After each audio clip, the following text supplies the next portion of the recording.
Hi Gemini, welcome to your mid-October 2018 tarot and astrology reading. So thank you all for your likes and subscriptions. And let's talk about this full moon that's going to occur on the 24th of October, because I think as far as full moons go, this one's pretty significant. I made a video on it separately, which I will link below. But this is occurring in your 12th house of Taurus. And 12th house energy is it's secretive, and it is deep, and it's quite dark. It's not a bad thing, but it's very much to do with the subconscious, and a lot of us aren't aware of our subconscious. In fact, the problem with the secrecy house is that what is going on in your subconscious is oftentimes a secret to you.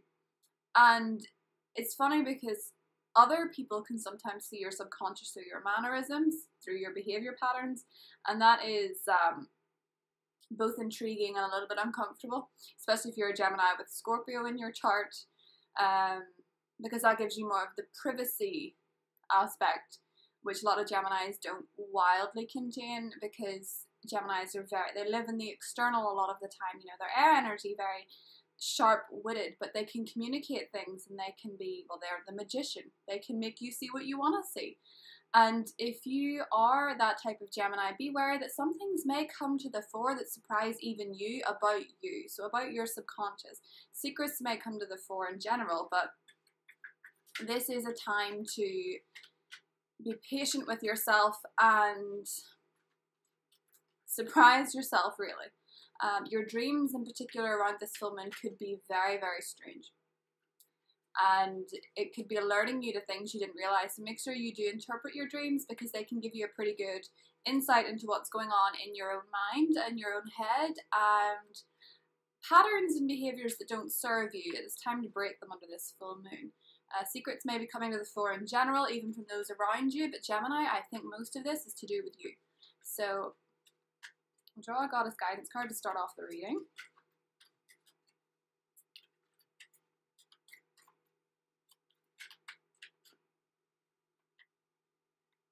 Sacred space. Create an altar or visit a power place to connect with the divine. Great for a full moon. You're supposed to do that. You're supposed to reflect. You're supposed to get in touch with your emotions and release emotions. So creating a sacred space is quite a good idea, especially under a full moon. Creating candle altars and saging your space.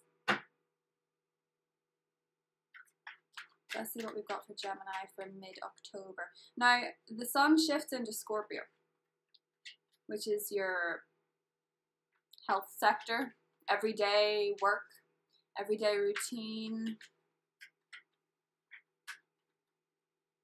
Combining with 12th house energy in this full moon, it might alert you to a health issue that you've been ignoring or downplaying, and it might be a good time to take care of your body better. Because your body might be experiencing run-down symptoms, like getting the flu and feeling tired and feeling shaky and achy, that type of thing. So it's a good time to make self-care, particularly with your health, a priority.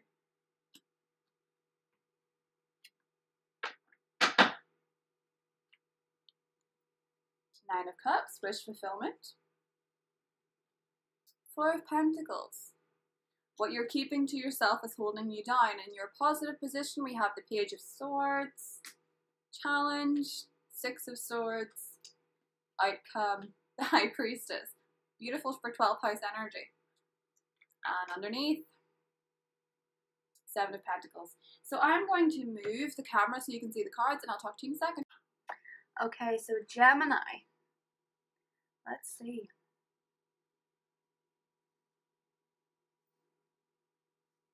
The 12th house energy of the full moon. It's going to guide you to make a move that you are reluctant to make. Or it's going to direct you to reach a conclusion that you're reluctant to conclude. Now, with the Page of Swords in the positive position, you have the communication skills that you need. I mean, obviously, you're a Gemini. Nobody needs to tell you that. You're great with the gift of the gab. You're great with communicating. Your 3rd house energy. Yet, this all has to do with want. It's not something in particular, this issue isn't something that connects you on a soul level. It's more to do with something that you want, and it could be immediate gratification, it could be something that you think you want, and then when you got it, you maybe wouldn't be as keen. It could be material, because this is Four of Pentacles, holding on to your money, not wanting to part with it, wanting to feel secure, associating security and money rather than any other factor. But it could be romantic security, it could be wanting to have something solid, or wanting to keep everything to yourself, wanting to keep secrets, wanting to keep people. But the High Priestess is asking you to really tap into that full moon energy and see what it is that really drives you on a soul level, not what's driving you on a material or a shallow level. Because the Six of Swords wants you to move forward with something, but you're not feeling able to do it because it's in the challenge position. And the Nine of Cups is the little cat that got the cream guy, but he's coming from a want level. It is wish fulfillment, yes, but it's not the Ten of Cups. It's not emotional fulfillment. It's that one cup that's missing. And this card, the Seven of Pentacles, wants you to know that great things take time. You know, this is more to do with figuring out a part of yourself in this last sector of October. Figuring out a part of yourself that you maybe weren't so in touch with before. Or something that's actually been driving you. It's like a vice that you have that you weren't aware of. And it's been driving you to make maybe the wrong decisions. Or go in the wrong direction. Because the Six of Swords in challenge position, I think, is going in the wrong direction. So you sort of need to, you need to stop and shift a gear a second. You know, go down a gear.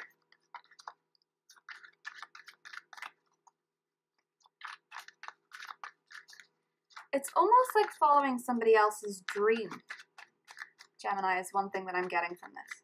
And this is probably just for some of you. It's like following somebody else's dream or somebody else's handbook. And handbooks can be guidance, but your intuition is the better guide, you know?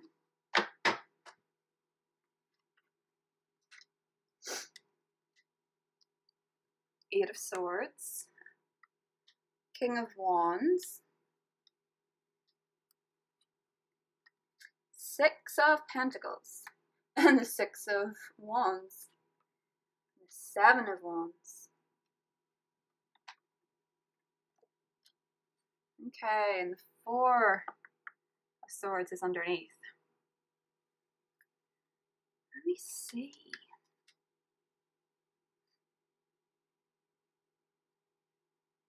You're following somebody else's dream, or you're following somebody else's path, or you're going along in a relationship with what somebody else wants rather than what you want. Or you're doing what you think is best, but it's actually best in the short term. It's not best in the long run. This is quite short-sighted. See, she's got the blindfold on. This is short-sighted. Now, in your positive position, yes, you're being very thoughtful. You're being very giving. You're giving to those that need it the most. This could be in a relationship, or it could be work. You could be helping people out with projects that they can't keep up for. You could be helping people out with money. People could be relying on you because you've made more money than them to assist them. Or in relationships, you could be giving the time and effort, but you're not necessarily seeing the results. And I say that because the Six of Wands is in the challenge position with the Six of Swords. Moving toward a victory is not where you're going, Gemini, so you need to stop and reassess this for a second. Your intuition will guide you. Don't fight it. The Seven of Wands is you fighting off your intuition. It's fighting off that gut feeling. It's fighting off that dream energy. You know, if you're having nightmares, because the Four of Swords is here as well, so sleep is important. If you're having sleep paralysis or nightmares, they're alerting you to something's wrong. You're doing something wrong for yourself, for your greater good, for your benefit. It could be surrounding a fire sign, or it could be that you're holding on to a fire sign and you know better. You want to let them go, but you can't. Maybe the relationship isn't actually progressing the way you wanted it to, or maybe you're hoping for this fire sign and it's driving you crazy. Now, The fire sign is not abundantly clear about what's going on. If it is a fire sign, it's an Aries, Leo, or a Gemini for you. No, sorry, you're a Gemini. An Aries, Leo, or a Sagittarius for you. It could be another Gemini because I said that, but it certainly could actually with the Page of Swords here. But whatever is happening, you're going in the wrong direction, or you're going the wrong way about this.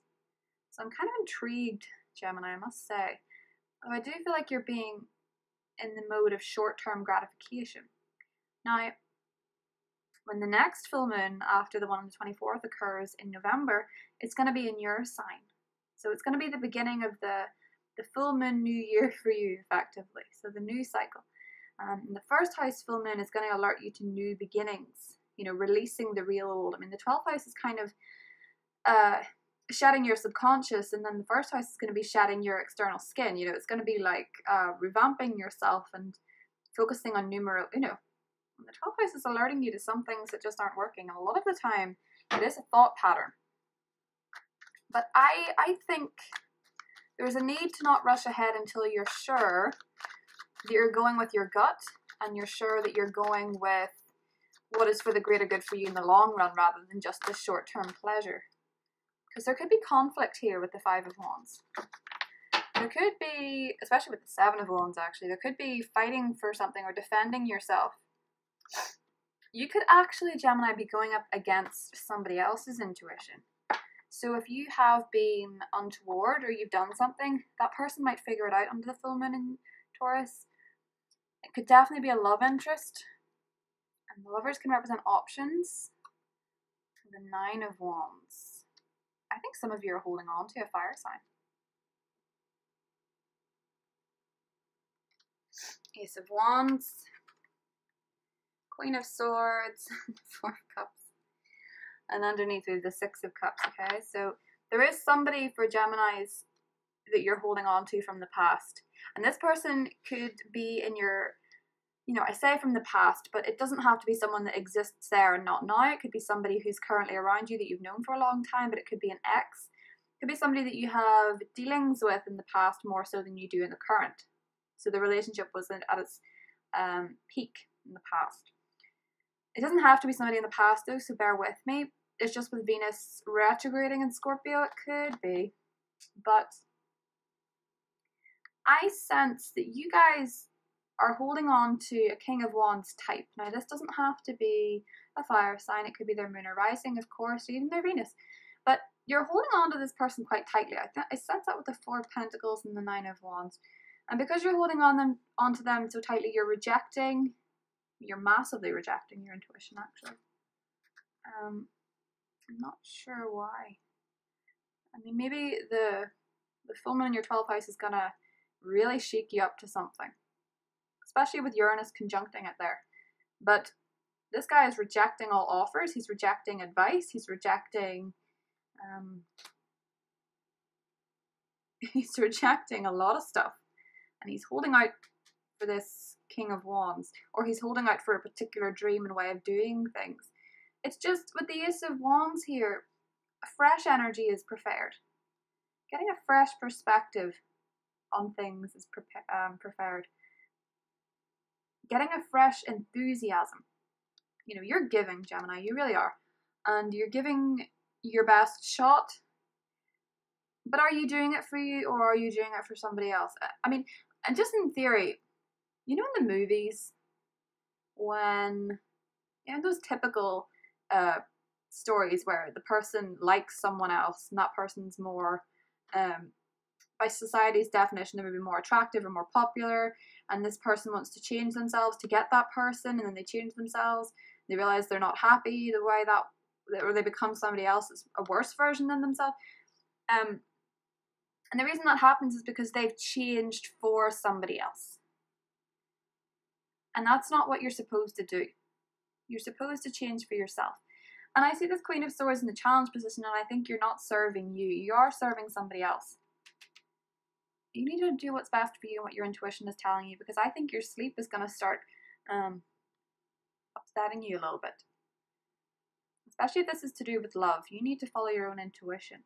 Now, I'm going to draw one more card. Yes. You need to be feeling like this.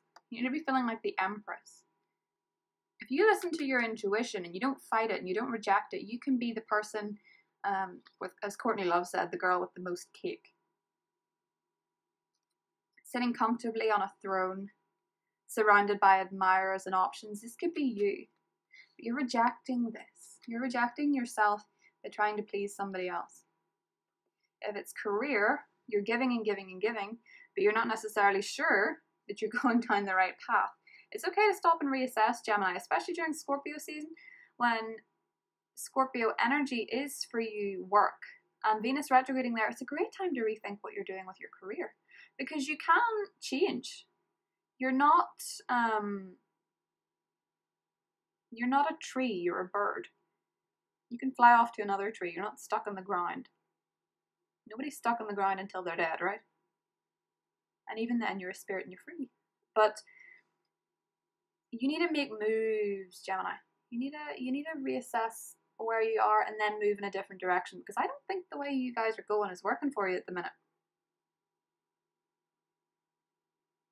And if it is working, if the direction you're going in is working for you, it's actually more to do with trying a different approach. Okay? There's sort of a change energy about this, but it's almost like a change you've been neglecting. I do think some of you are holding on to someone from the past. And sometimes you kind of have to assess why we're holding on so tightly to something from the past. And if you look at the Six of Wands, and this isn't for everybody, but this is just something that I've sort of seen and learned over the years. Sometimes you can, a lot of the time people hold on to a person that's rejected them. And it's not always because they love that person and they think that person is the one.